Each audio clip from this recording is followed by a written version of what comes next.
চুলি সৰি গৈছে, চুলিখিনি কম বয়সতে পকিও গৈছে, চুলি সৰি সৰি টপাও হৈ গৈছে। যদি আপোনাৰো এই সমস্যাকেইটা হৈ আছে, তেতিয়াহ'লে চুলি সৰা আৰু কম বয়সতে চুলি পকা সমস্যা দূৰ কৰিবলৈ আপোনালোকে এই ঘৰুৱা আয়ুৰ্বেদিক উপায়টো সপ্তাহত এবাৰকৈ কৰি চাব। আজি বহুত দিনৰ মূৰত চুলিত এটা বঢ়িয়া ৰিমেডি লগাই চুলিৰ যত্ন ল'বলৈ ওলাইছোঁ। আজিৰ ৰিমেডিটো বহুত বঢ়িয়া হয় যিহেতু ভাবিছোঁ আপোনালোকৰ লগতো আজিৰ এই ৰিমেডিটো শ্বেয়াৰ কৰোঁ। যদি আপোনালোকৰো চুলি সৰি আছে তেতিয়াহ'লে আপোনালোকে আজিৰ এই ৰিমেডিটো ব্যৱহাৰ কৰি চাব। আপোনালোকৰ চুলি সৰা কমাবলৈ বহুত বেছিকৈ সহায় কৰিব আৰু চুলি গ্ৰোথ বঢ়াবলৈ সহায় কৰিব, নতুনকৈ চুলি গজিবলৈ বহুত বেছিকৈ সহায় কৰিব। হাই ফ্ৰেণ্ডছ, আপোনালোক সকলোকে মোৰ অসমীয়া সঞ্জীৱ চেনেলৰ নতুন এটা ভিডিঅ'ৰ মাজলৈ স্বাগতম জনাইছোঁ। আশা ৰাখিছোঁ আপোনালোক সকলো ভালে আছে। আজি মই মোৰ এই ভিডিঅ'টোত চুলিৰ কাৰণে খুব বঢ়িয়া এটা ৰিমেডি এতিয়া আপোনালোকক বনাই দেখুৱাম আৰু বনাই দেখুৱাৰ আগতে আপোনালোকলৈ এটা ৰিকুৱেষ্ট আছে। আপোনালোকে যদি মোৰ এই ভিডিঅ'টো ভাল পায়, ভিডিঅ'টোত এটা লাইক কৰিব। মোৰ চেনেলটো এতিয়ালৈকে যদি আপোনালোকে ছাবস্ক্ৰাইব কৰি লোৱাই নাই তেতিয়াহ'লে সোনকালে ছাবস্ক্ৰাইব কৰি ল'ব আৰু ওচৰতে থকা বেল আইকনটো আপোনালোকে প্ৰেছ কৰি দিব। তেতিয়া মোৰ আহিবলগীয়া সকলোবোৰ ভিডিঅ' নটিফিকেশ্যন আপোনালোকলৈ সোনকালে যাব আৰু সোনকালে মোৰ ভিডিঅ'বোৰ আপোনালোকে চাবলৈ পাব। তে আহক এতিয়া আজিৰ এই ৰিমেডিটো বনাবলৈ আৰম্ভ কৰোঁ। প্ৰথমতে মই এইটো লৈছোঁ ফ্লেক্সিড 2 চামুচৰ জোখাৰে। ফ্লেক্সিডটো অসমীয়াত তিচি বুলিও কোৱা হয়। এই ফ্লেক্সিডে আমাৰ চুলি ঘন আৰু দীঘল কৰাত বহুত বেছিকৈ সহায় কৰে, কাৰণ ইয়াত ওমেগা-3 ফেটি এচিড থাকে, ভিটামিন ই থাকে আৰু প্ৰ'টিন থাকে, যিয়ে আমাৰ চুলি গুৰিটো মজবুত কৰিব, হেয়াৰ ফলিকল বৃদ্ধি কৰিব, চুলি সৰা বন্ধ কৰিব আৰু নেচাৰেলি আমাৰ চুলিৰ উজ্জ্বলতা আনিব। এতিয়া মই ফ্লেক্সিডখিনি ভালকৈ ধুই ল'লোঁ। ধুই লোৱাৰ পাছত আধা কাপ পানী দি এয়া 1 ঘণ্টাৰ কাৰণে তিয়াই থৈ দিছোঁ। ইয়াৰ পাছত এতিয়া মই আহিলোঁ নৰসিংহ পাত ছিঙিবলৈ। এই নৰসিংহ পাতটো আমাৰ চুলিৰ কাৰণে বহুত বেছি ভাল হয়। ঘৰতে নৰসিংহ গছ এজোপা আছিলে, তাৰ পৰাই মই 2টামান ঠাল এয়া ছিগি লৈছোঁ। নৰসিংহ পাতে আমাৰ চুলি সৰা বন্ধ কৰিবলৈ বহুত বেছি সহায় কৰে। নৰসিংহ পাতকেইটা ছিঙি লোৱাৰ পাছত এতিয়া মোক লাগিব এল'ভেৰা জেল। এল'ভেৰা জেলৰ কাৰণে মই নেচাৰেল এল'ভেৰা পাতটোৱে ব্যৱহাৰ কৰিছোঁ। আপোনালোকৰ ঘৰত যদি এইটো পাতটো নাই তেতিয়াহ'লে আপোনালোকে কিনা এল'ভেৰা জেলটো ব্যৱহাৰ কৰিব পাৰে। আজি যিহেতু মই গোটেইকেইটা নেচাৰেল বস্তুৱে দিম বুলি ভাবিছোঁ, সেইকাৰণে মই ঘৰৰে এল'ভেৰা পাত 3টা এয়া ছিঙি ল'লোঁ। নেচাৰেল বস্তুবোৰ আমাৰ ছাল আৰু চুলিৰ কাৰণে বহুত বেছি ভাল হয়। আপোনালোকে যদি ৰেগুলাৰ এই বস্তুবোৰ ৰুটিন মতে ব্যৱহাৰ কৰি থাকিব পাৰে তেতিয়াহ'লে বহুতো সমস্যা দূৰ কৰিব পাৰে। এতিয়া মই এই ঠাৰিৰ পৰা নৰসিংহ পাতকেইটা ছিগি লৈছোঁ। ছিগি লোৱাৰ পাছত ভালকৈ এইখিনি ধুই ল'ম আৰু সদায় আপোনালোকে ধুই লৈহে ব্যৱহাৰ কৰিব দেই। নোধোৱাকৈ আপোনালোকে লেতেৰাকৈ ব্যৱহাৰ নকৰিব। এতিয়া মই এই পাতখিনি ধুই ল'লোঁ। ধুই লোৱাৰ পাছত এটা মিক্সি জাৰলৈ এই পাতখিনি মই লৈ লৈছোঁ। নৰসিংহ পাতৰ পাছত এতিয়া মোক লাগিব জবা ফুল।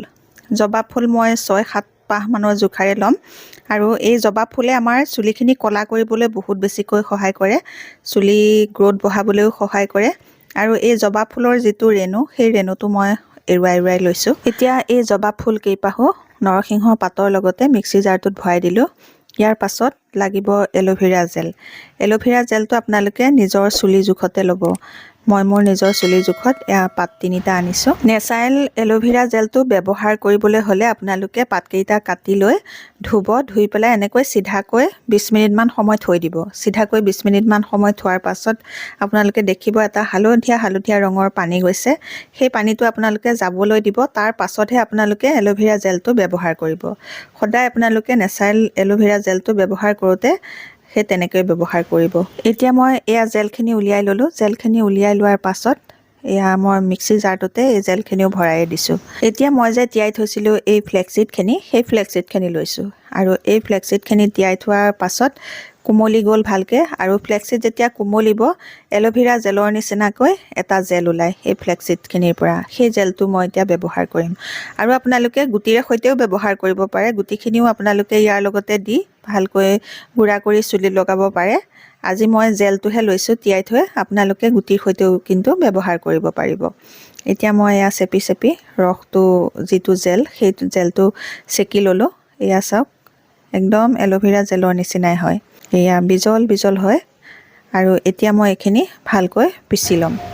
এতিয়া মই এই গোটেইখিনি বস্তু পিচি ল'লোঁ। এয়া চাওক, খুব ধুনীয়াকৈ গুড়া হৈ গ'ল। আপোনালোকে যদি এই ৰিমেডিটো আপোনালোকৰ চুলিত লগাম বুলি ভাবিছে তেতিয়াহ'লে আপোনালোকে মই গুড়ি কৰাৰ দৰে আপোনালোকে এনেধৰণে গুড়ি কৰি ল'ব। খুব ধুনীয়াকৈ গুড়ি হ'ব লাগিব, তেতিয়া আপোনালোকৰ চুলিত লগাবলৈ বেছি ভাল হ'ব। আৰু এয়া চাওক, অকণমান বিজল হয় কিন্তু এই ৰিমেডিটো। আৰু ইয়াতে মই এতিয়া এটা তেল মিক্স কৰিছোঁ।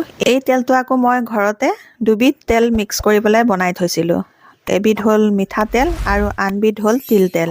দুইবিধ সমান পৰিমাণে দি তাতে অলপ মেথি গৰম কৰি ভালকৈ উতলাই দিছিলোঁ। উতলাই পেলাই মেথিখিনি চেকি পেলাই এই তেলটো বটলত ভৰাই থৈছিলোঁ। সেই তেলটো মই ব্যৱহাৰ কৰিছোঁ। তেলটো 6 চামুচৰ জোখাৰে দি ভালকৈ মিক্স কৰি এই ৰিমেডিটো তৈয়াৰ হৈ গ'ল।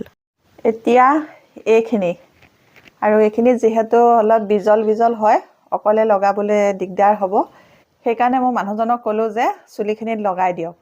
চুলি গুৰিত ভালকৈ লগাব লাগিব আৰু চুলি গুৰিত ভালকৈ লাগিবলৈ হ'লে অকলে লগাবলৈ দিগদাৰ হয়। ঘৰৰ কোনোবা এজনক লগাই দিবলৈ ক'লে লগাই দিলে ভালকৈ চুলি গুৰিত লাগিব। এতিয়া দিয়ক চুলিত লগাই। যদি আপোনালোকৰ চুলি সৰি আছে তেতিয়াহ'লে আপোনালোকে সপ্তাহত এবাৰকৈ এই ৰিমেডিটো চুলিৰ গুৰিত লগাই লগাই সানিব। এনেধৰণে চুলিৰ গুৰিত লগাই লগাই সানিলে আপোনালোকৰ চুলিৰ গুৰিটো মজবুত হ'বলৈ সহায় কৰিব, কাৰণ ইয়াত প্ৰ'টিন আছে, ভিটামিন আছে, যিয়ে আপোনালোকৰ চুলি গুৰিটো মজবুত কৰিবলৈ বহুত বেছিকৈ সহায় কৰিব আৰু চুলি সৰা বন্ধ কৰিব। যদি আপোনালোকৰ চুলি সৰি আছে তেতিয়াহ'লে আপোনালোকে সপ্তাহত এবাৰকৈ এই ৰিমেডিটোও লগাব আৰু লগতে আপোনালোকে দুবিধমান বস্তু সদায় খোৱাৰ অভ্যাস কৰিব, যিকেইবিধ বস্তুৱে আপোনালোকৰ চুলি সৰা কমাবলৈ সহায় কৰিব। আৰু সেই বস্তুকেইবিধ কি ভিডিঅ'টোৰ পাছলৈ মই আপোনালোকক কৈ আছোঁ। এতিয়া মোৰ চুলিত লগাই হৈ গ'ল, মই খোপা এটা বান্ধি ইয়াত থৈ দিলোঁ। এতিয়া লগাই হৈ গ'ল। লগাই লোৱাৰ পাছত এতিয়া 1.5-2 ঘণ্টামানৰ কাৰণে এনেধৰণে ৰাখিম। তাৰ পাছত চুলিখিনি শ্বেম্পু কৰি ধুই দিম। আৰু এই ৰিমেডিটো সপ্তাহত এবাৰকৈ ব্যৱহাৰ কৰিলে চুলি সৰা কমিবলৈ বহুত বেছিকৈ সহায় কৰিব। যদি আপোনালোকৰো চুলি সৰি আছে তেতিয়াহ'লে আজিৰ এই ৰিমেডিটো ব্যৱহাৰ কৰি চাবচোন, চুলি সৰা কমিব আৰু চুলি নতুন নতুনকৈ গজিবলৈ বহুত বেছিকৈ সহায় কৰিব। চুলি সৰা কমিবলৈ আপোনালোকে এই ৰিমেডিটো লগাব আৰু লগতে আপোনালোকে সদায় 10-12টা মানকৈ নৰসিংহ পাত খোৱাৰ অভ্যাস কৰিব। আমলখি 2-3টা মানকৈ খোৱাৰ অভ্যাস কৰিব। তেতিয়া আপোনালোকৰ চুলি সৰা সমস্যাও কমিব আৰু লগতে কম বয়সতে চুলি পকা সমস্যাও কমিবলৈ। আজিৰ এই ৰিমেডিটো যদি আপোনালোকৰ ভাল লাগিলে তেতিয়াহ'লে মোৰ ভিডিঅ'টোত এটা লাইক কৰি মোৰ চেনেলটো ছাবস্ক্ৰাইব কৰি আপোনালোকৰ ফ্ৰেণ্ডৰ লগতো ভিডিঅ'টো শ্বেয়াৰ কৰি দিব। নতুন এটা ভিডিঅ' লৈ নতুন বেলেগ টিপছ লৈ আপোনালোকৰ মাজলৈ আকৌ আহি আছোঁ। তেতিয়ালৈকে নমস্কাৰ, আজিলৈ আহোঁ।